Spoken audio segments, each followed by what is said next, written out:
કચ્છ ભુજ પશ્ચિમ Kutch Bhuj local crime બ્રાન્ચના police inspector એમ મકવાણા તથા પોલીસ સબ ઇન્સ્પેક્ટર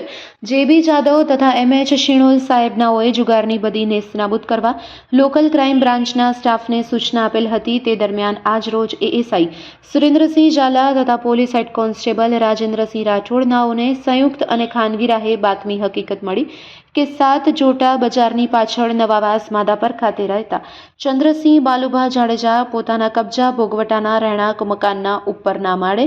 રૂમમાં બહારથી ખેલીઓ બોલાવી નાલ ઉઘરાવી ગંજીપાના વડે 3 પત્તીનો પૈસાની હાર જીતનો જુગાર રમાડે છે તેવી સચોટ અને ભરોસાલાયક બાતમી હકીકત મળેલ હોય, જે અંગે લોકલ ક્રાઇમ બ્રાન્ચના police sub inspector HR Jethi સાહેબને જાણ કરતા બાતમી અંગે ખાતરી કરી હકીકત ખરી જણાયેલ હોય, જેથી સાહેબનાઓએ પોલીસ અધિક્ષક પશ્ચિમ કચ્છ ભુજનાઓ પાસેથી જુગાર ધારા અધિનિયમની કલમ 6 મુજબનું વોરંટ તારીખ 16મી ફેબ્રુઆરીથી મેળવેલ હોય, જે અન્વયે જુગાર ચાલુમાં હોય અને જુગારમાં માણસો રમતા હોય, જેથી એલસીબીના police sub inspector HR Jethi તથા એએસઆઈ સુરેન્દ્રસિંહ ઝાલા, નિલેશભાઈ ભટ્ટ તથા police head constable Rajendrasinh Rathod, Divyarajsinh Jadeja તથા વિક્રમસિંહ ગોહિલ એ રીતે સ્ટાફના કર્મચારી એલસીબી કચેરીએ હાજર હોય આ પોલીસ સ્ટાફના કર્મચારીઓને એલસીબીના police sub inspector HR Jethi સાહેબે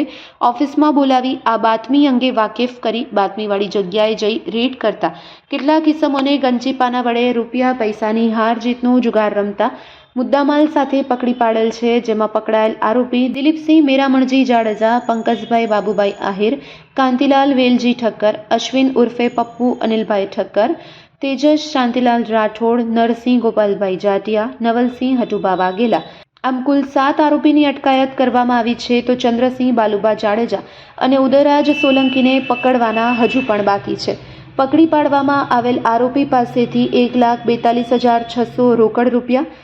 5 મોબાઈલ ફોન 25,000ની કિંમતના આ સાથે જ 5 લાખ રૂપિયાની કિંમતની મારુતિ સુઝુકી કંપનીની બોલેરો કાર,